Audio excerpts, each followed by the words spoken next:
Hello everyone. आज के इस वीडियो में हम लोग बात करेंगे कॉर्डेटा फाइलम के सब फाइलम सिफेलोकॉर्डेटा की और उसके साथ ही उसकी क्लासिफिकेशन की भी। तो सबसे पहले बात करते हैं कि इन्हें सिफेलोकॉर्डेटा ही क्यों बोला जाता है। सिफेलोकॉर्डेटा इस वजह से बोला जाता है क्योंकि एग्जाम्पल बतौर अगर हम लोग एम्फियोक्सस को लें तो इसका नोटोकॉर्ड रोस्ट्रम से भी आगे बढ़ा रहता है, मतलब टेल से लेकर रोस्ट्रम तक इसका नोटोकॉर्ड फैला हुआ रहता है। इसी वजह से इनको सिफेलोकॉर्डेटा बोला जाता है। ये फीचर किसी और कॉर्डेट में देखने को नहीं मिलता है, इसी वजह से इसको सिफेलोकॉर्डेटा बोलते हैं। और इसी कैरेक्टरिस्टिक की वजह से ही इसको एक्रेनिया भी बोला जाता है। एक्रेनिया का मतलब होता है विदाउट हेड। अब अगर बात करें इसके एम्फियोक्सिस नेम के डेरिवेशन की, तो एम्फियोक्सिस का मतलब होता है डबल शार्प, क्योंकि एम्फियोक्सिस अपने दोनों एंड से शार्प पॉइंटेड होता है, तो इसी वजह से इसको लैंसेट भी कहा जाता है। और फाइनली इसके जेनेरिक नेम की बात करें तो according to law of priority amphioxus को ब्रैंकियोस्टोमा नाम दिया गया है। हालांकि एम्फियोक्सिस एक कॉमन नेम है सिफेलोकॉर्डेट्स के लिए, लेकिन ऑफिशियली जूलॉजिस्ट ब्रैंकियोस्टोमा बोलना ही प्रेफर करते हैं। अब आते हैं सिफेलोकॉर्डेट्स के जनरल कैरेक्टर्स पर। अगर बात करें इसके हैबिट और हैबिटाट की, तो ये एक्सक्लूसिवली मराइन होते हैं, मतलब कंप्लीटली ये पानी के जीव होते हैं और ये मोस्टली शैलो वाटर्स में ही पाए जाते हैं। शैलो वाटर मतलब ऐसा पानी जो ना ही ज्यादा गहरा हो और ना ही ज्यादा ऊपर, मीडियम लेवल का पानी इनके लिए फेवरेबल कंडीशन होता है। सिफेलोकॉर्डेटा हर्डमानिया की तरह मोस्टली सेडेंट्री होते हैं, मतलब ये एक ही जगह पर रहते हैं। लेकिन इसका मतलब ये नहीं कि ये हिल नहीं सकते। सिफेलोकॉर्डेट जैसे कि एम्फियोक्सस अपने एंटीरियर बॉडी जमीन के अंदर दबाए रखता है और इसका पोस्टीरियर मतलब पीछे वाला पार्ट ऊपर से दिखाई देता रहता है। मैंने पिक्चर में आपको दिखा रखा है। लेकिन अगर इसको कोई डिस्टर्ब कर देता है तो ये सतह से बाहर निकलकर थोड़ी देर के लिए तैरता है और फिर उसके बाद फिर से जमीन के अंदर घुस जाता है और वापस यू टर्न मारकर पोस्टीरियर साइड फिर से बाहर निकाल लेता है। सिफेलोकॉर्डेट्स की बॉडी शॉर्ट होती है और इसकी लंबाई 5 टू 8 सेंटीमीटर्स होती है। अगर इसके शेप की बात करें तो इसका शेप सिलेंडर, फिश लाइक और ट्रांसपेरेंट होता है। इतना ट्रांसपेरेंट कि जब आप इसके स्पेसिमेन को देखेंगे तो इसकी हल्की सी नोटोकॉर्ड दिखेगी, लेकिन इसकी बाकी की बॉडी समवॉट इनविजिबल ही होगी। अब बात करते हैं इसकी बॉडी के डिवीजन की। तो सिफेलोकॉर्डेट्स की बॉडी में हेड कंप्लीटली एब्सेंट रहता है। इनकी बॉडी डिवाइडेड रहती है ट्रंक और टेल में। पेयर्ड अपेंडेजेस एब्सेंट होते हैं, मतलब हाथ और पैर सिफेलोकॉर्डेट्स में कंप्लीटली एब्सेंट होते हैं, लेकिन उसकी जगह मीडियन फिन्स प्रेजेंट होते हैं इनके लोकोमोशन के लिए। एक्सोस्केलेटन भी एब्सेंट रहता है। एक्सोस्केलेटन वो होता है जो बॉडी को बाहर से प्रोटेक्ट करने का काम करता है, लेकिन उसकी जगह इनकी बॉडी एक single layer of epidermis cell से कवर रहती है। अब बात करते हैं सिफेलोकॉर्डेट्स की बॉडी में मसल्स की। तो इनकी बॉडी में मसल्स डॉर्सल मतलब बैक वाले पार्ट पर और लेटरल मतलब दोनों साइड से प्रेजेंट रहती हैं, और मसल्स सेगमेंटेड होती हैं मायोटोम्स में, मतलब ह्यूमन के स्पाइनल कॉर्ड लाइक शेप में सेगमेंटेड रहती हैं।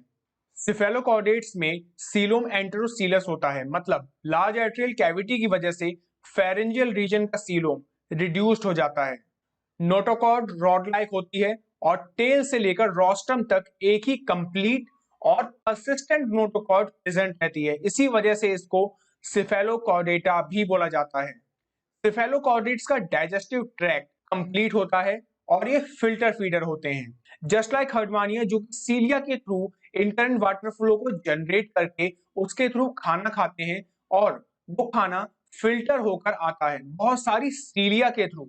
रेस्पिरेशन के लिए सिफेलोकॉर्डेट्स में कोई स्पेशल ऑर्गन्स नहीं रहते हैं। रेस्पिरेशन बॉडी के सरफेस के थ्रू ही होता है। सर्कुलेटरी सिस्टम सिफेलोकॉर्डेट्स में वेल डेवलप्ड होता है और क्लोज्ड होता है, और इनमें ब्लड पिगमेंट और हार्ट कंप्लीटली एब्सेंट रहते हैं। और अगर बात करें एक्सक्रीशन की, तो इनमें एक्सक्रीशन फोटोनेफ्रिडिया के थ्रू होता है। अब बात करते हैं सिफेलोकॉर्डेट्स में सेक्स की। सेक्सेस सिफेलोकॉर्डेट्स में सेपरेट रहते हैं। गोनाड सिफेलोकॉर्डेट्स में बहुत ज्यादा होते हैं, मतलब इनकी क्वांटिटी न्यूमरस होती है, और मेटामेरिकली सेगमेंटेड होते हैं, मतलब एक पार्टिकुलर ऑर्डर और एक ही लाइन में। गोनोडक्ट्स एब्सेंट होते हैं और एसेक्सुअल रिप्रोडक्शन कंप्लीटली एब्सेंट होता है। फर्टिलाइजेशन हर्डमानिया की तरह ही एक्सटर्नल होता है, वो भी वाटर में। सिफेलोकॉर्डेट्स में डेवलपमेंट इनडायरेक्ट होती है और इसके लार्वल स्टेज में लार्वा फ्रीली स्विम करता रहता है। सब फाइलम सिफेलोकॉर्डेटा में 30 जीनस इंक्लूडेड हैं और उनमें से मोस्टली जीनस ब्रैंकियोस्टोमा के हैं और वो सभी क्लास लेप्टोकार्डी में पुट कर दिए गए हैं। बात करते हैं ब्रैंकियोस्टोमा एकेए एम्फियोक्सस के क्लासिफिकेशन की। क्लासिफिकेशन स्टार्ट करने से पहले मैं आपको ये बता दूं कि सबफाइलम सिफेलोकॉर्डेटा में completely marine small fish like organisms included हैं। अगर इनकी स्पेशल सिग्निफिकेंस की बात करें तो इनके 3 ऐसे प्राइमरी कॉर्डेट फीचर हैं जो इन्हें बाकी सभी से सेपरेट करते हैं। वो है notochord, dorsal tubular nerve cord जो कि बहुत ही इंपॉर्टेंट है, और फेरेंजियल गिल स्लिट्स। एक और इंपॉर्टेंट बात ये है कि ये अपनी whole life simple primitive chordate condition को शो करते हैं और इसीलिए इनको आप फाइलम कॉर्डेटा का ब्लूप्रिंट भी बोल सकते हैं।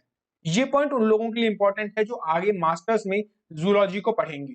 अब फाइनली आते हैं इसके क्लासिफिकेशन पर। इसका फाइलम कॉर्डेटा होता है। आप इसको समझ चुके हैं। अगर आपको अभी भी कंप्लीटली समझ में नहीं आ रहा है कि इसको फाइलम कॉर्डेटा में क्यों रखा गया है तो आप वीडियो एक और बार देख लीजिए।